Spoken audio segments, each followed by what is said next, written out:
오늘 예배 자리에 오신 여러분 모두에게 우리 하나님의 크신 은혜가 충만하기를 바랍니다. 우리 옆에 있는 지체들과 함께 인사하겠습니다. 반갑습니다. 사랑하고 축복합니다. 특별히 오늘 성가대가 오늘 설교의 전주곡을 찬양해 주셔서 너무 감사합니다. 하나님께서 이렇게 맞추신 것 같아요. 오늘 설교의 주제가 바로 이 찬송입니다. 이용길 집사님한테 미리 말씀 안 드렸는데 이렇게 성령님께서 우리 마음에 같은 마음을 주신 것 같습니다. 오늘 하나님 주시는 말씀 봉독하도록 하겠습니다. 호세아서 4장 1절부터 10절의 말씀입니다. 구약성경 호세아 4장 1절부터 10절 말씀. 제가 먼저 우리 하나님의 말씀을 받들어 읽겠습니다. 이스라엘 자손들아, 여호와의 말씀을 들으라.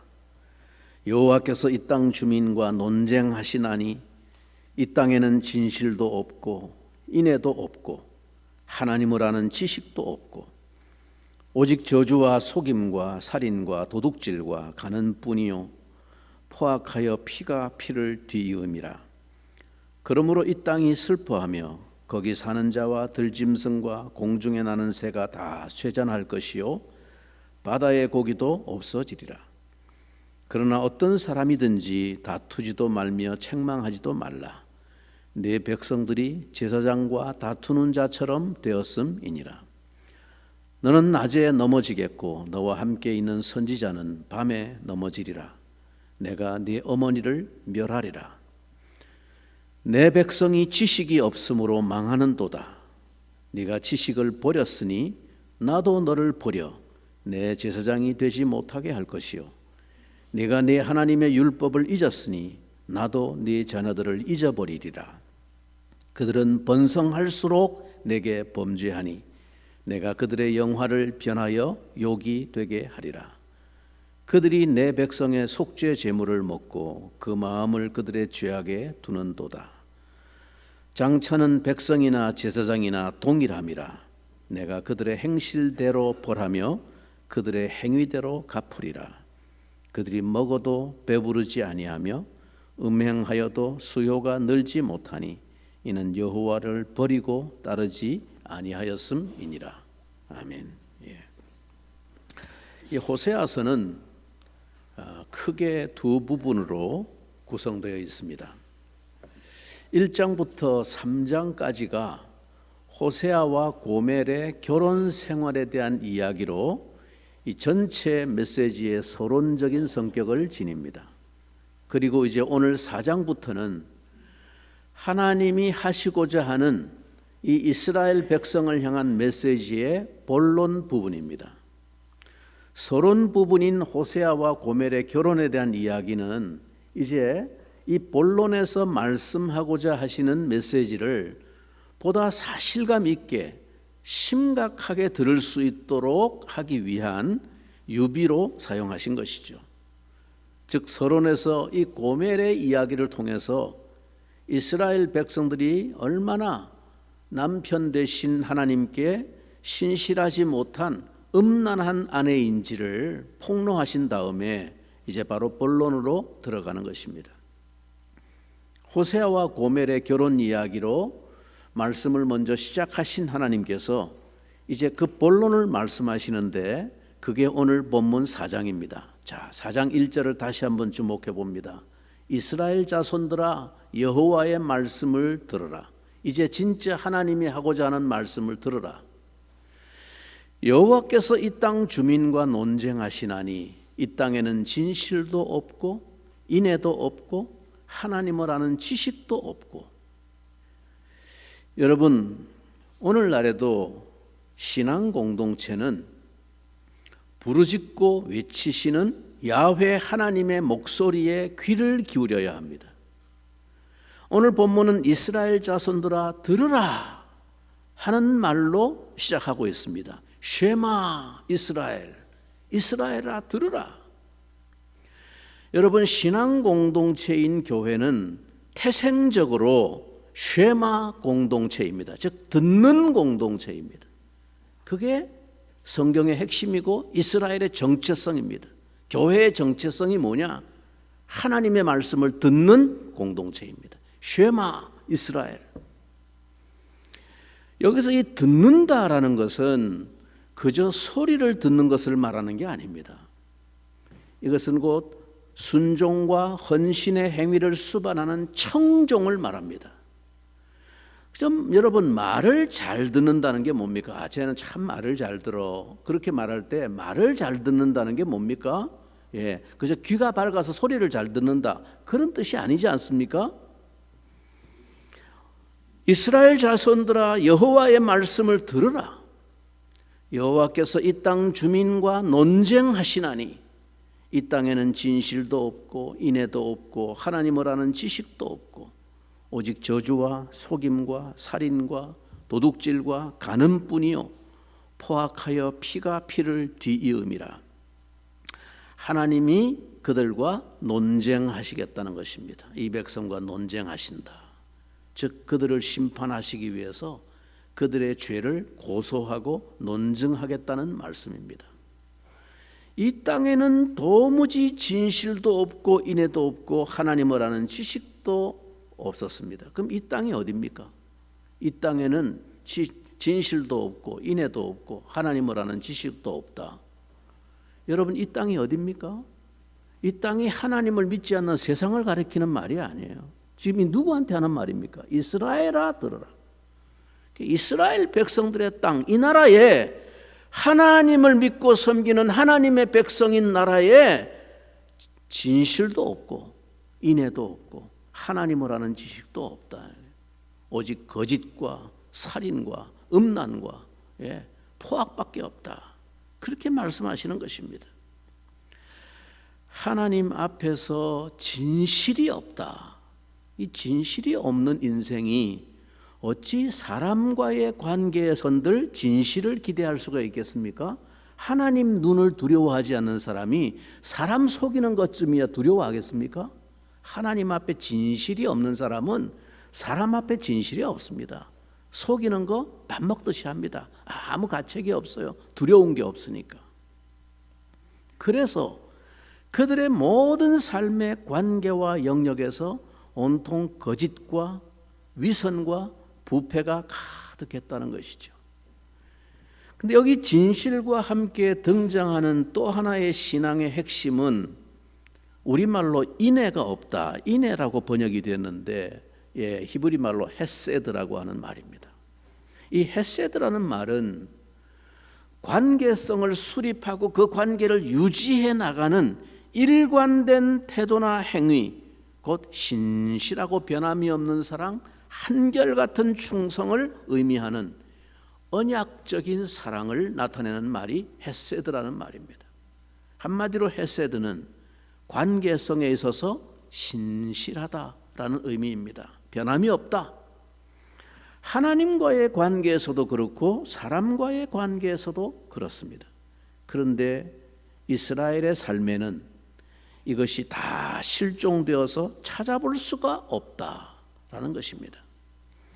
그러므로 이제는 이 땅에, 즉 하나님의 백성의 땅인 이스라엘에 하나님의 진노가 임하여 쇠잔해질 것입니다. 3절에 그러므로 이 땅이 슬퍼하며 거기 사는 자와 들짐승과 공중에 나는 새가 다 쇠잔할 것이요 심지어 바다의 고기도 다 없어지리라.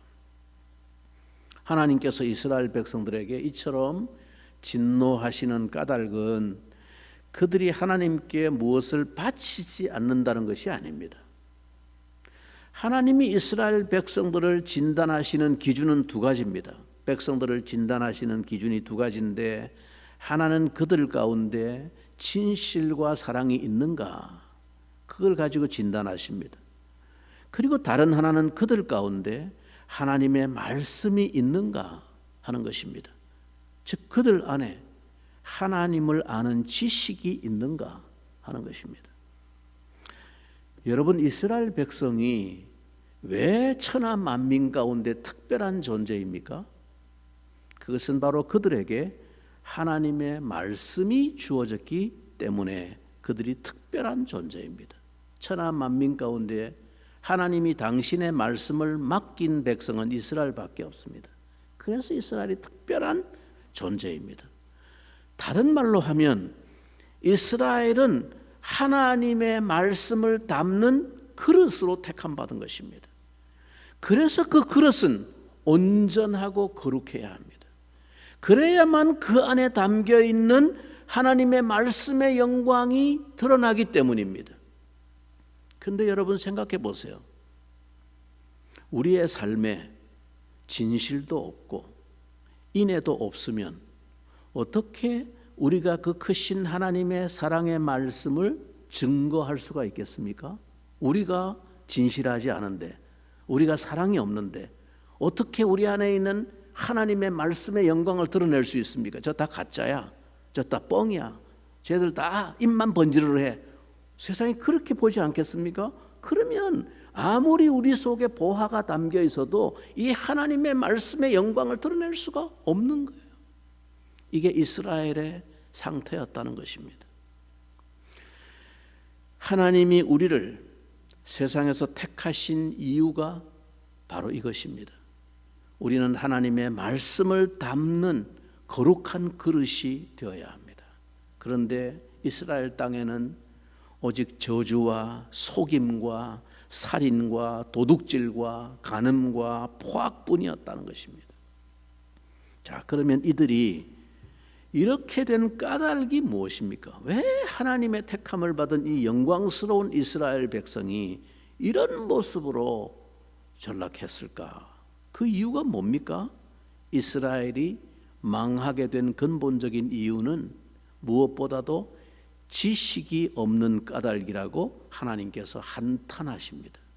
내 백성이 지식이 없음으로 망하는도다. 6절에 네가 지식을 버렸으니 나도 너를 버려 내 제사장이 되지 못하게 할 것이요 네가 네 하나님의 율법을 잊었으니 나도 네 자녀들을 잊어버리리라. 여러분, 그러면 이 지식은 어떤 지식을 말하는 것일까요? 첨단 과학 지식을 말하는 것일까요?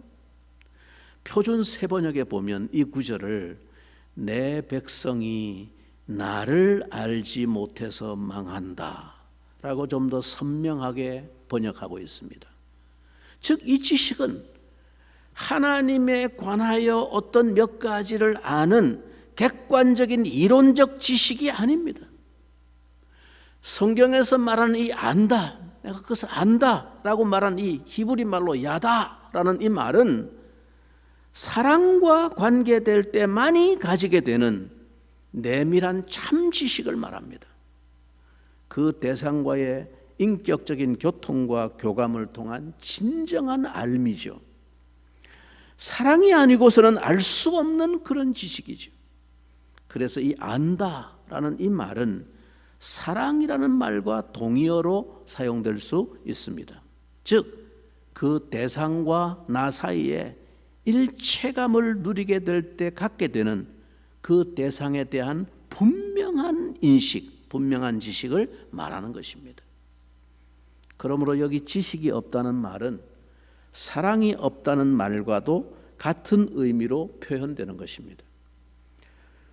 겉으로 볼 때 모든 형식적인 관계는 가지고 있으되 그 속에 진정한 사랑이 서로 교통되고 있지 않은 것이죠. 즉, 쇼윈도 부부 같은 것이죠. 그들은 형식상으로는 하나님과 특별한 관계를 맺고 살면서도 그들의 마음은 음란으로 가득 차서 다른 곳에 눈을 돌리고 몸과 마음을 다 내주고 있었습니다. 마치 고멜처럼. 그래서 그들은 날마다 여호와께 제사는 드리면서도 정작 그 하나님을 알지 못했다는 것입니다.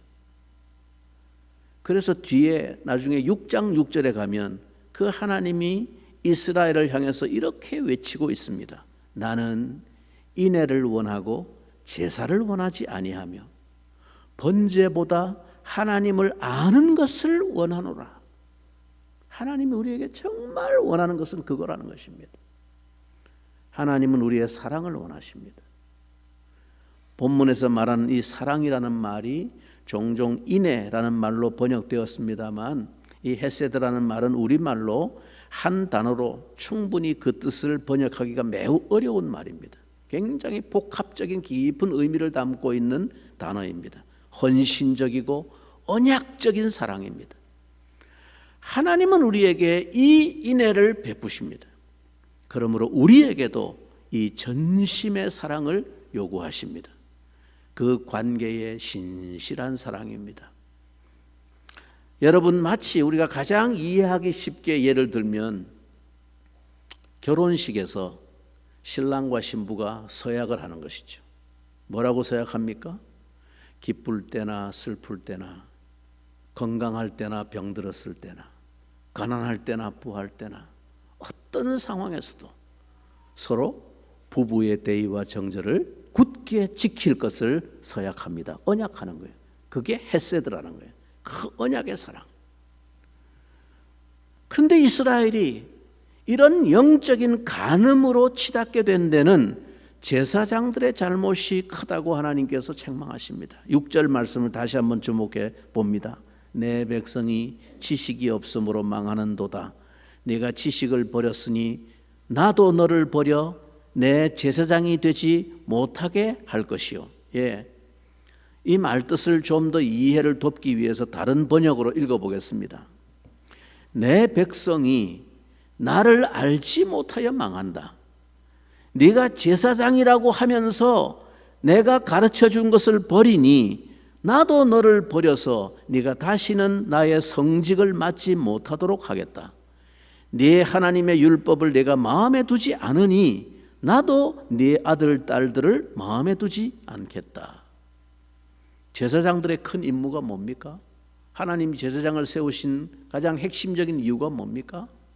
제사장들의 가장 중요한 임무는 백성들 사이에 지파별로 다 분산되어서 흩어져 살면서 그들과 함께 살면서 그들에게 먼저 모세의 율법을, 즉 하나님의 말씀을 백성들에게 가르치는 일이었습니다. 그런데 그들은 율법을 잊었다는 것입니다. 누가? 제사장들이. 율법에 관심이 없다는 거예요. 제사장이 이러하니 그들에게 교육을 받는 백성이 오죽하겠습니까? 형식만 남아있는 거예요. 안식일 되면 제사 드리고 절기 되면 제사 드리고 형식은 남아있는데 하나님이 이 제사를 통해서 우리에게 깨우쳐 주시려고 하는 하나님의 말씀은 관심이 없다. 모른다는 거예요. 다 관심도 없고 제사장도 잊어버리고 가르치지도 않고. 그러면 제사장들의 진짜 관심은 어디에 있냐? 그게 제사장들의 본분인데 그거는 다 팽개치고 그럼 제사장이 어디에 관심을 기울이고 있나? 8절 말씀 하나님이 그것을 폭로하시고 있습니다. 8절 다 같이 한번 읽을까요? 그들이 내 백성의 속죄의 제물을 먹고 그 마음을 그들의 죄악에 두는도다. 얼핏 이해가 잘 안 되죠. 이게 무슨 말인가? 예, 역시 좀 알기 쉽게 노골적으로 이 구절을 번역하면 이렇습니다. 그들은 내 백성의 허물 덕분에 먹고 살며 내 백성이 짓는 죄에 침을 삼킨다. 아니, 죄 짓는 걸 보고 왜 침을 삼킬까? 예, 다시 한번 다른 번역을 봅니다. 그들은 내 백성이 바치는 속죄 제물을 먹으면서 살고 내 백성이 죄를 더 짓기를 바라고 있다. 노골적으로 이 구절을 번역했어요. 무슨 얘기입니까? 제사장들의 관심이 하나님을 섬기는 데 있지 않다는 거예요. 하나님이 우리에게 이렇게 살도록 거룩한 백성으로 구별된 사람으로 살도록 우리에게 가르쳐 주시고 명하신 하나님의 말씀 율법은 다 잊어버렸다는. 오직 그들의 관심이 뭡니까? 제사만 드리라 이거. 제사만 드리라. 왜? 제사를 많이 드려야 떡고물이 떨어지거든. 제사장들의 음식은 백성들이 제사 드리는 제물을 먹고 사는 거예요. 그러니까 죄 더 많이 져라 이거야. 죄를 많이 져야 빨리 속죄 제사도 많이 드릴 거 아니야. 그 얘기입니다. 너무하죠? 세상에 진짜 이렇게까지 됐을까? 하나님이 그렇다는데 하나님이 이 죄를 다 폭로하고 있는 거예요. 너희들의 실상이 이러하다. 이게 감이 안 잡힙니까? 백성들이 가져오는 제사의 제물은 제사장들에게 돌아가는 양식이었죠. 그래서 그들의 마음이 어디에 있는고 하니까 백성들이 더 많은 죄짓기를 바라고 있다는 것입니다. 바르게 살고 거룩한 백성으로 살고 이 땅에서 하나님의 빛이 되어지고 그건 관심도 없는 거예요. 하나님의 율법에는 관심이 없고 마음대로 죄를 짓고 지 하고 싶은 대로 살면서 그 죄책감을 하나님 앞에 그 양심을 보상하기 위해서 그저 속죄 제사만 드리면 그만이었고, 제사장들은 또 그것을 은근히 부추기면서 방조했다는 것입니다. 제사에는 관심이 없고 제밥에만 관심이 있다는 말이 바로 그런 의미입니다. 그들은 번성할수록 내게 범죄하니 내가 그들의 영화를 변하여 욕이 되게 하리라. 여러분, 여기까지가 하나님께서 이스라엘의 죄를 내가 너희들과 한번 논쟁하겠다라고 폭로하시면서 한탄하시는 말씀의 내용입니다. 이제 그런데 우리가 생각해야 될 것이 뭡니까? 하나님께서 수천 년 전에 호세아를 통해서 이스라엘의 실상을 놓고 통탄하시면서 외치신 이 말씀이 왜 수천 년 역사가 이어오는 동안에 성경으로 기록되어서 우리에게도 읽게 하시고 이것을 묵상하게 하시고 들으라고 말씀하시는 이유가 어디 있나? 우리에게 하시고자 하는 말씀이 뭐냐? 그게 설교의 핵심입니다. 교회의 지도자들은 하나님의 말씀에 따라 그들을 가르치는 일에 열심을 내는 대신에 교인들이 세상에서 무슨 짓을 하면서 사는지는 관심도 없고 묻지도 않고 따지지도 않고 그저 축복을 빌어줍니다. 이 시대의 교회가 그렇지 않습니까? 신자라고 하는 사람들이 오늘 하나님 말씀대로 진실도 없고 인애도 없고 하나님을 아는 참 지식도 없습니다. 오직 저주와 속임과 서로 살인과 도둑질과 간음과 포악뿐이지만 그저 그런 사생활은 묻지도 따지지도 않고 아니 알려고 하지도 않고 그저 많은 헌금을 하기만 하면 최고의 헌신을 하는 훌륭한 신앙인 양 은근히 축혀 세우고 부추깁니다. 이게 오늘날의 교회의 행태입니다. 그들은 하나님을 아는 지식이 없고 하나님의 말씀을 잊어버렸습니다. 오직 세상에서의 번영이 삶의 목표이고 비전이고 그것이 그들의 신앙입니다. 그래서 그들은 번성할수록 더욱더 죄가 비례하고 있습니다. 그래서 마침내 이러한 제사장과 백성은 한 통속이 됩니다. 백성들은 다 그렇고 제사장도 한 통속이라는 말이에요. 그 나물의 그 밥이라는 말입니다. 그래서 여러분 9절 10절에 보시면 하나님이 이렇게 말합니다. 장차는 백성이나 제사장이나 동일함이라. 내가 그들의 행실대로 벌하며 그들의 행위대로 갚으리라. 그들이 먹어도 배부르지 아니하며 음행하여도 수요가 늘지 못하니 이는 여호와를 버리고 따르지 아니하였음이니라. 그러니 이제 4절에서 말씀하신 바와 같이 아무도 그 하나님의 저주와 심판에 대해서 서로 잘못을 따지고 다투면서 책망할 자격이 없다는 것입니다. 이제 그들은 하나님의 저주와 심판으로 쇠잔해질 것입니다. 여러분, 오늘 호세아를 통해서 하나님이 탄식하시는 이 이스라엘의 모습은 한마디로 그들이 하나님에 대해서 무지하다라는 것이 핵심입니다. 그 결과로 그들이 망하게 되었다고 하나님이 통탄하십니다. 내 백성이 지식이 없으므로 망하는도다. 다른 말로 내 백성이 나를 알지 못하여 망한다. 더욱 통탄할 일은 그들이 그런 무지함에도 불구하고 그나마 선지자를 통해서 하나님이 그들의 실상을 지적하시고 깨우치시고 권면하시는 말씀을 받아들이지 아니하고 완강한 암소처럼 고집이 세다. 오늘 16절 말씀 뒤에 보면 16절 말씀에 이렇게 하나님이 말씀합니다. 이스라엘은 완강한 암소처럼 완강하니 이제 여호와께서 어린 양을 넓은 들에서 먹임같이 그들을 먹이시겠느냐? 결국에는 하나님이 그들에게 저주와 진노를 내릴 수밖에 없다는 이 심판의 메시지를 전하면서 탄식하고 있습니다. 결국 그들이 지식이 없어 망한다는 그 지식은 하나님의 그 깊고 뜨거운 사랑을 알지 못하여 헛된 바람을 쫓아가는 것을 말합니다. 성도 여러분, 호세아는 이 메시지를 통해서 이제 불행을 넘어 회복으로 가는 유일한 길은 바로 이러한 하나님의 집요한 애정인 긍휼과 실패하지 않는 신실한 사랑밖에 다른 길이 없다는 것을 알리고 싶어 합니다. 오직 하나님의 놀라운 사랑, Amazing Grace, 그것만이 그 회복을 가능케 하는 유일한 길임을 선포합니다. 그리고 그러한 사랑은 남편이신 하나님 편에서 많은 고통과 수치를 수반하시는 십자가의 길임을 의미하고 있습니다. 그래서 여러분, 이사야가 그렇게 말한 겁니다. 우리는 다 양 같아서 각기 제 길로 갔거늘 여호와께서는 우리 무리의 죄악을 그에게 다 담당시키셨도다.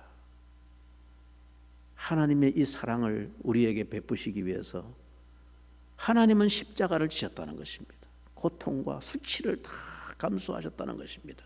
마치 호세아처럼 고매를 받아들이기 위해서 그 모욕과 수치를, 그 고통을 다 감수한 것이 호세아였습니다. 마치 우리 하나님이 그러하시다라는 것을 보여주었습니다. 하나님은 왜 하필 음란한 여자를 택하셨을까요? 왜 하필 이스라엘을 아내로 택하셨는가 하는 말입니다. 여러분 알다시피 그때 이미 세상에는 수많은 나라와 민족들이 그 주변에 있었고 얼마든지 훌륭한 제국들이 있었습니다. 강력한 힘을 갖춘 아수르가 이미 있었습니다. 그 강력한 나라를 통하여 하나님의 능력을 나타내고 하나님의 계획을 이루시기에 훨씬 수월했을 겁니다. 또 남쪽에는 당시 세계 최고의 문명의 꽃을 피웠던 애굽이, 이집트가 있었습니다. 그러나 하나님은 아수르도 이집트도 택하지 아니하셨습니다. 하나님은 이 작고 보잘것없는, 그렇다고 뭐 별로 훌륭한 성품이나 자질을 지닌 것도 아닌 이스라엘을 택하셨습니다. 야곱의 12아들을 통해서 이스라엘을 만드시는데, 여러분 야곱의 12아들의 족보와 역사를 창세기를 통해서 우리가 알지 않습니까? 존경할 만한 성품이 있는 아주 고상한 그런 가문이었습니까? 온 세계에 영향을 미칠 만한 본보기가 될 만한 그런 가정이어서 하나님이 택했습니까? 아니요, 개차반이었습니다. 형편무인지경이었습니다. 아들이 아버지의 첩을 강간하지를 않나?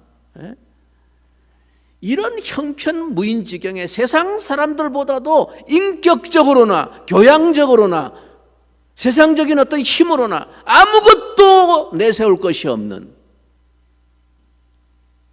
그들을 하나님께서 당신의 나라로 택하셨습니다. 이유가 무엇일까?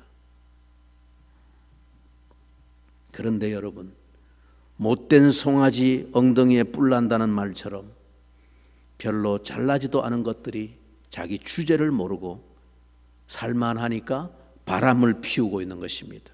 다른 남자를 기웃거리고 있는 것입니다. 하나님께서 그들에게 죽고 못 살 것처럼 매달리시니까 무척이나 자기가 잘나서 그런 줄 알고 콧대를 완강히 세우고 있는 것입니다.